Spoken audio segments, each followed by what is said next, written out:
Muito obrigada. Um bom dia a todos, independentemente das latitudes e das horas a que nos encontramos, mas é um desafio, um agradecimento muito grande ao HTC na pessoa da Susana Henriques e à Universidade de Valparaíso por esta relação. Parabéns a todos os conferencistas que me antecederam, fiquei fascinada. Alguns, neste caso, os projetos portugueses tenho vindo a acompanhar de perto. O olhar do outro lado do Atlântico é sempre importante. Não conheço o Chile, é um ponto a olhar no nosso itinerário de investigação também. Trago-vos no fundo, um desafio.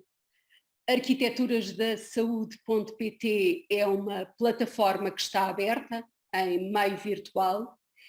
e para este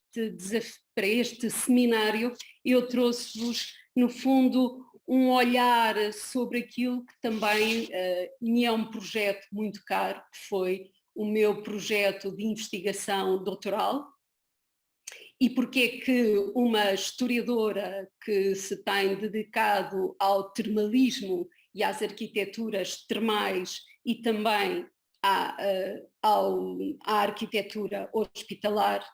porque cria uma plataforma, um repositório em meio virtual com essa imensidão de materiais científicos,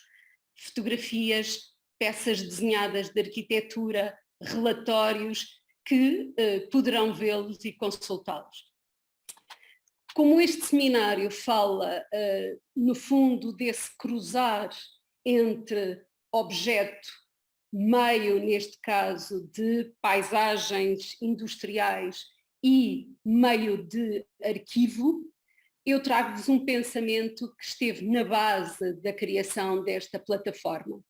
No fundo, cruzar aquilo que é o mundo da arquitetura hospitalar entre paisagem, território, comunidades e profissões utentes, o edifício ou os edifícios, as tipologias arquitetónicas, os planos funcionais, mas também o encruzamento entre universo e leituras críticas da história e depois a materialidade daquilo que é a área dos arquivos e cruzar e disponibilizar este universo. O que levou, no fundo, a um trabalho muito sistemático, pela minha parte, ao trabalhar os passos fundamentais da elaboração de uma tese de doutoramento, num enquadramento e de conceptualização histórica da história da arquitetura, este olhar entre um século XIX e um século XX, o meu tema é um século de análise de tipologia arquitetónica, eu comecei, como qualquer historiador ou qualquer investigador, depois desse enquadramento histórico definido, dos contextos e das problemáticas que estão associadas aos nossos desafios científicos, eu, no fundo, deparei-me com um universo gigantesco de materialidade de objetos que eu precisava de sistematizar. Entonces tiene que ver con el vuelo y con... A ver, espérate, espérame un segundo que voy a abrir, pero ¿te puedo hablar, cierto? Por favor, pedimos que desliguem os microfones. Obrigada. Helena, desculpa. Não faz mal, não faz mal. Pregunto por teléfono nomás. Mabel, si puedes dejar en silencio tu micrófono.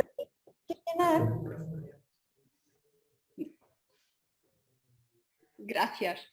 Ya, ahí sí parece. Disculpe, Elena. Não, tudo bem. Eu estava a dizer que, lançando esses desafios, o que deparei foi com um universo imenso de materiais e de fontes que era necessário reunir. De fontes manuscritas, de fontes impressas, de fotografia, de iconografia de diferentes séculos, século XIX, logo esplendorosa porque está nos seus primórdios, mas depois de uma evolução enquanto registro e suporte fotográfico, depois de peças desenhadas de arquitetura, das entrevistas, dos contactos que foram estabelecidos, mas também de materiais produzidos por mim, enquanto investigadora, nas visitas de contexto a outros universos hospitalares e a outros territórios. O que desde logo surge é a necessidade de cruzar este mundo entre aquilo que são as representações dos objetos de estudo do ponto de vista da arquitetura, a sua denominação, mas também essas relações, quando nós as guardamos dentro dos nossos computadores ou dos nossos discos periféricos, para depois começar a trabalhar este material de forma sistematizada. Ora, essas tarefas, o domínio, a cedência de materiais, o recorrer a arquivos históricos, o recorrer aos arquivos públicos, mas também privados, para reunir materiais, faz com que rapidamente tenhamos um manancial de informação que é preciso sistematizar, no fundo, de documentar também nos processos que estamos a criar de construir texto e construir a fundamentação e aquilo que é a matéria científica que está associada à nossa área de imagem. As fontes, as referências bibliográficas, e por isso este documentar dos objetos, os títulos, as descrições, as marcas e inscrições, as dimensões dos objetos, todo este mundo que está associado à área arquivística. Este trabalho, que parece, no fundo, um trabalho de quem está só a trabalhar em arquivo e a constituir as suas coleções, confesso que achei que foi fundamental para os passos seguintes no desenvolvimento da tese, porque para alguns dos hospitais eu tenho 1 milhar de fontes de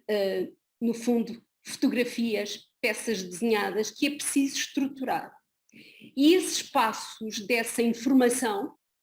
e essas bases, no fundo, que estruturam do ponto de vista daquilo que são os passos necessários para construir, vão desde a necessidade de criar uma cronologia para hospitais estrangeiros, hospitais portugueses e termas, são os 3 grandes universos de ciência que estão na base também desta leitura crítica da evolução desta arquitetura hospitalar. Depois, com as fichas analíticas de cada um destes hospitais, e neste caso de objetos de estudo, os elementos iconográficos, a imagem, as referências bibliográficas, as notas, e daqui parte essa necessidade de criar um banco de dados virtual, que para mim foi fundamental para trabalhar o processo. Ora, estas são algumas dessas imagens que estão disponíveis. No fundo, aqui no vosso lado, para além de uma imagem de abertura que está sempre em movimento, tenho uma apresentação esquemática de uma linha que é uma linha evolutiva sobre a história dos hospitais, que foi constituída por mim, com alguns dos passos fundamentais desse universo e depois também dos hospitais estrangeiros que foram referência para este estudo. Alguns dos, enquanto apresentação sistemática destes edifícios, neste caso um dos objetos de estudo, o Hospital de Dona Estefânia, construído, pensado, desenhado no século XIX, por um arquiteto inglês que o vai ceder este projeto à rainha Dona Estefânia em Portugal, e assim é construído. E este universo, no fundo, vai ser aquilo que eu vou trabalhando entre o cruzamento, o pensamento estabelecido entre a medicina e a arquitetura, entre aquilo que é produzido e os relatórios, inclusivamente os relatórios de viagem, durante um século de análise tipológica, e este material vai sendo compilado, analisado criticamente no texto, mas vai sendo trabalhado. Estes são alguns dos materiais, dos muitos materiais que fui recolhendo sobre importância daquilo que são as fontes, a tipologia arquitetónica, neste caso para 1946, de uma visita de estudo, inclusivamente feita por técnicos portugueses à Itália, a Suíça e a França, em que, por exemplo, em Roma, ainda temos o registro fotográfico dos hospitais e dos contextos arquitetónicos destruídos pela Segunda Guerra Mundial. Este mundo, no fundo, também se cruza com outro tipo de informação, mais até vulgar e popular, como são os bilhetes postais ilustrados, enquanto fixarem registros e memória de contextos que estão associados a determinados momentos da vida, neste caso, da área da saúde. E aqui temos a passagem de roça, de uma enfermaria de uma roça para uma sala de banhos, neste caso no Hospital de Tenon, em Paris. Algumas destes pensamentos também se cruzam, no fundo, com a evolução daquilo que é o pensamento da arquitetura hospitalar e daquilo que vai ser a evolução de uma arquitetura hospitalar em Portugal, que é esse o meu objetivo, e essa materialização e esse estudo comparado com aquilo que é a materialização da inovação da arquitetura hospitalar europeia, a partir de exemplos que vão ser paradigmáticos, quer em França, quer em Inglaterra, quer na Alemanha, como outros. Quando falo em arquitetura hospitalar, não estou aqui a caracterizar ainda o espaço físico destes hospitais e desta dimensão entre aquilo que é uma paisagem, um território, o edifício implantado, um edifício centralizado ou um edifício polinuclear com diferentes pavilhões, em que a área, no fundo, associada a esta paisagem industrial, como sejam as zonas dos serviços gerais, das lavanderias, das zonas dos fornos, das caldeiras de vapor, que vão, durante este século XIX, evoluir e ocupar também um espaço fundamental naquilo que é o desenho e a hierarquia dos edifícios dentro do espaço e das cercas hospitalares. A materialização ao longo do século XX vai sendo cada vez mais diferenciada e essa paisagem e essa, no fundo, essa ramificação daquilo que é uma nova produção de arquitetura vai-nos trazer também uma nova configuração urbana que vai estar associada ao desenvolvimento destes hospitais. O hospital do século XIX, que se vai isolar nas colinas e vai estar nas zonas extremas dos núcleos urbanos, no século XX, por questões já que o domínio tecnológico e científico, já o próprio edifício, vai ocupar também centros de cidade. Uns porque a cidade vai até ao hospital, já não tem medo, no fundo, dos contágios, mas por outro lado, o hospital também se vai implantar em zonas nobres. É já um hospital científico e tecnológico. Algumas dessas imagens destes casos que foram analisados, o Hospital Dona Estefânia, o Hospital Militar de São Januário de Macau, que hoje já não existe, e o Hospital Maria Pia de Luanda, também o Hospital da Cidade do Porto, ou o Instituto Português de Oncologia, neste caso em Lisboa, e o Grande Hospital Escolar de Lisboa.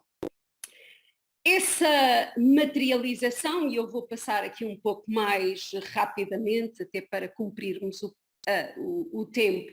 que temos, essa materialização vem, no fundo,